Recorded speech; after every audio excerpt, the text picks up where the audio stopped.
خود امام الانبیاء صلی اللہ علیہ وآلہ وسلم نے والدین کی آرزو کی ہے۔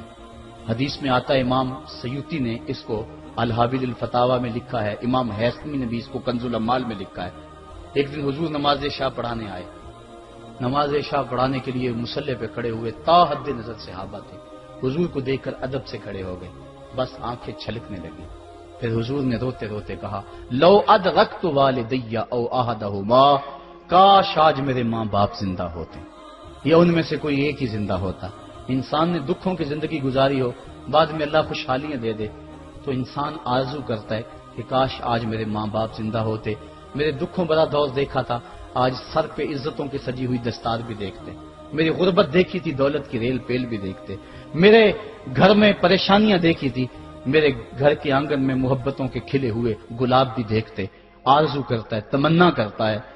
اللہ کے حبیب صلی اللہ علیہ وسلم کے والد اس وقت انتقال کر گئے تھے جب حضور شکم مادر میں تھے، والدہ اس وقت انتقال کر گئی جب عمر 6 سال تھی۔ ابوا کی ریت کے ٹیلے ہیں، مدینہ المنورہ سے واپسی ہے، حضرت آمنہ، حضرت ام ایمن اور حضور، 3 نفوس پہ مشتمل یہ قافلہ ہے، 2 اونٹ ہیں۔ حضرت آمنہ کو بخار ہو گیا، جان گئی کہ یہ میرا بخار جان لیوا ثابت ہوگا۔ ام ایمن کو بلایا، حضور کا ہاتھ پکڑ کے ان کے ہاتھ میں دیتے ہوئے کہا، ام ایمن، میرے اس بیٹے کو بحفاظت امیر قریش عبد المطلب تک پہنچا دینا۔ اور پھر اپنے بیٹے کو پاس بٹھایا، سر پہ ہاتھ رکھا، پیار کرنا چاہا اور کوئی باتیں کرنا چاہیں، لیکن ضبط کے سارے پیمانے ٹوٹ گئے، آنکھوں سے آنسو نکلنے لگے۔ بیوہ ماں نے جب اپنے در یتیم کے سر پہ ہاتھ رکھا تو پھر عرب کی ریت کے ذرے بھی رونے لگے۔ سیدہ آمنہ نے روتے ہوئے چند جملے کہے جو ابن حشام نے محفوظ کیے، کہا، بیٹا، ہر نئی چیز نے پرانی ہو جانا ہے اور ہر باقی نے فنا ہو جانا ہے، میں بھی جا رہی ہوں، وہ ذکری باق، لیکن میرا ذکر نہیں مٹے گا، وہ ولد تو تہرا، اس لیے کہ تیرے جیسا پاکیزہ بیٹا چھوڑ کے جا رہی ہوں۔ جن ماؤں کے بیٹے اتنے اچھے ہوں ان ماؤں کا تذکرہ نہیں مٹا کرتا۔ یہ جملے کہے، اس کے بعد حضرت آمنہ نے آنکھیں بند کر لیں۔ حضور علیہ الصلوۃ والسلام اپنی ماں کی کے جسد پہ پھوٹ پھوٹ کے روئے، ریت کے ٹیلے میں ماں کی تدفین کی، اوپر مٹی انڈھیل دی، آنسوں کا چھڑکاؤ کیا۔ آج ہو بھی کیا سکتا تھا، مدینہ تو رسول میں حضور کی والدہ فوت ہوتی تو آقا کریم کے لیے، ماں کے لیے کتنے صحابہ جنازے میں آتے، کتنے لوگوں کا ہجوم ہوتا، جنت سے فرشتے بھی پھول لے کر آتے، لیکن آج نہ کوئی جنازے میں شامل ہے۔ وہ کیا کسی نے کہا، تجھے کن پھولوں سے ہم کفن دیں، تو جدا ہی ایسے موسموں میں ہوا جب درختوں کے ہاتھ پھولوں سے خالی تھے۔ حضور آنسوؤں کا چھڑکاؤ کیا اور ام ایمن کے ساتھ چمٹ کے بیٹھ گئے، اور حضرت ام ایمن نے جناب عبد المطلب تک پہنچایا، اور 8 سال کی عمر تھی کہ عبد المطلب رضی اللہ تعالیٰ عنہ کا بھی انتقال ہو گیا۔ ابن حشام نے لکھا ہے، جب امیر قریش کا جنازہ اٹھا تو پورا مکہ امڈ آیا، اور ایک بچہ تھا جس کی عمر 8 سال ہوگی، وہ کبھی اس دیوار سے لگ کے روتا تھا، کبھی اس دیوار کے ساتھ لگ کے روتا تھا۔ پھر شاب ابی طالب کی سختیاں بھی جھیلی، عام الحزن کا غم بھی کاٹا، طائف کے بازاروں میں پتھر بھی کھائے، پتے کھا کھا کے بھی گزر اوقات ہوا، مکے کے بازاروں میں اوجریاں بھی ڈالی جاتی رہیں، کھدے ہوئے گڑوں کا سامنا بھی کیا، بچھے ہوئے کانٹوں سے بھی گزرنا پڑا۔ لیکن آج وہ وقت ہے کہ اللہ نے حکم صادر کر دیا، پتھر مارنے والے سن لیں، کانٹے بچھانے والے سن لیں، راہ میں گڑھے کھودنے والے سن لیں، میرے نبی کی آواز سے اب تو آواز بھی اونچی نہ ہونے پائے۔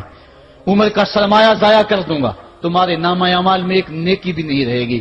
اگر نبی سے ملنا چاہتے ہو ڈائریکٹ نہ آ جاؤ، پہلے گھر جاؤ، پھر کوئی چیز لو، پھر بازار جاؤ، کوئی فقیر ڈھونڈو، اس کو صدقہ کرو، پھر میرے نبی کی چوکھٹ پہ آؤ، تمہیں پتا چلے کس چوکھٹ پہ آ رہے ہیں۔ ادب کے ضابطے سکھائے، خبردار نبی کے دروازے پہ اونچی آوازیں نہ لگانا، بلکہ نبی کی چوکھٹ پہ آ کے بیٹھ جاؤ، نبی اپنی مرضی سے آئے تو اپنے دل کی حاجت کہہ لو۔ قرآن اتر چکا ہے، ادب کی آیتیں نازل ہو چکی ہیں، آقا کریم گھر سے نکلے، صحابہ ادب سے کھڑے ہو گئے، حضور کی نظر پیچھے پلٹ کے 6 سال کی عمر میں ابوا کی ریت کے ٹیلوں میں گردش کرنے لگی، اور پھر آقا نے روتے روتے فرمایا، کاش آج میری ماں زندہ ہوتی اور میں لوگوں کو نماز عشاء پڑھا رہا ہوتا اور اس میں سورہ فاتحہ کی تلاوت کر رہا ہوتا، پھر میری ماں کو میرے ساتھ کوئی کام یاد آ جاتا، میری ماں دروازے کی چلمن کو سرکا کے کہتی، ابنی محمد، میرے بیٹے محمد میری بات سنو. فرمایا لوگوں میں اپنی نماز توڑ کے پہلے ماں کی بات کو سن لیتا. یہ ماں ہے جس کی محبت کو مصطفیٰ کریم نے بھی محسوس کیا ہے. اونچی مسندوں پہ بیٹھنے کا وہ مزہ نہیں جو ماں کے قدموں میں بیٹھنے کا مزہ ہے.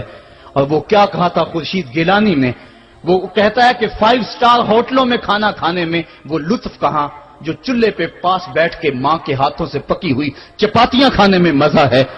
اور عالی جناب حضرت صاحب اور اعلیٰ اور بھاری اور بھرکم لفظ سننے میں اور گارڈ آف آنر کا معائنہ کرنے میں وہ لذت کہاں ہے جو ماں کے اوئے ببلو کہنے کے اندر رکھا گیا ہے. ماں جب بولتی ہے تو اس کے لہجے میں جبریل بولتا ہے. ماں جب مسکرا کے دیکھ لیتی ہے تو لگتا ہے جنت کی ساری کلیاں کھل اٹھی ہیں.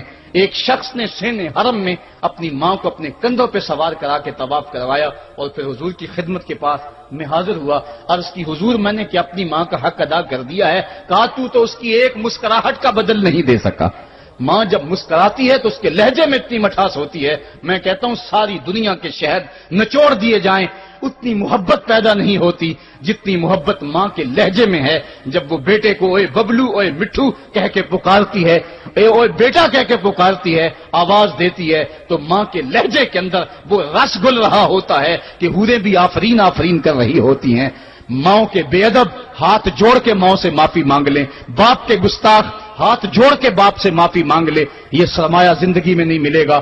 عموماً قدر نعمت زوال نعمت کے بعد ہوتی ہے. آؤ ماں باپ کی قدر کو پہچانیں اور اللہ کی رحمتوں کو لوٹیں. علامہ اقبال کی جب والدہ فوت ہوئی تو وہ پھوٹ پھوٹ کے روئے. جوان ہونے کے باوجود ان کی آنکھوں سے آنسو نہیں تھمتے تھے اور پھر روتے روتے کہتے تھے وطن میں ہوگا اب کس کو میرا انتظار, کون میرا خط نہ آنے سے رہے گا بے قرار, آرزو لے کے تیری خاک کے تربت پہ آؤں گا, اب دعائے نیم شب میں کس کو میں یاد آؤں گا, کون پچھلے پہر اٹھ کے دعا کرے گا, ماں ہی دعا کرتی ہے. ماں کے جب ہاتھ اٹھ جاتے ہیں تو اجابت کے سارے دروازے کھل جاتے ہیں. ماں جب بولتی ہے اور دعا کے لیے ہاتھ اٹھا دیتی ہے اللہ رحمت کے سارے دروازے کھول دیتا ہے اور قریب آ کے ماں کی فریاد کو سنتا ہے. ماں کی دعا جو اولاد کے حق میں ہے, مظلوم کی دعا اور مسافر کی دعا, حدیث میں آتا ہے یہ 3 دعائیں ایسی ہیں جو رد نہیں ہوتی. تو ماں کی دعائیں لیں, ان کی خدمت کریں اور والدین کی رضا چاہیں. اللہ مجھے آپ کو توفیق عمل نصیب فرمائے.